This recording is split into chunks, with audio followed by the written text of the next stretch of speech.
اعترف. اسمع عليك، تشيل البسطية منه.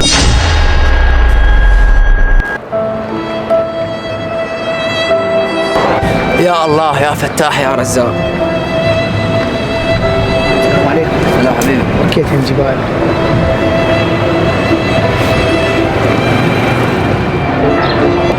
اسمع عليك، تشيل البسطية منها لا افلشها على راسك. استاذ ليش جاي ابيع رصيد وجقاير؟ ما ضرك ولا ضار غيرك. تعزل بسطيتك منها لا افلش راسك، لان هاي البسطية جاي تخلقنا وتخلق بعض الناس الغالين علينا. فهمت له؟ لا يلا. حسبي الله ونعم الوكيل عليك، الله لا يوفقك. هاي ام الله يساعدك. هلا يما جيت؟ اي والله يما انا زين جيت اعطيك الوصفه، تجيب لي دواء مالي خلق اليوم انا كلش. زين جيت يما. يما حضري الملابس خلي اطلع. ليش يما تطلع؟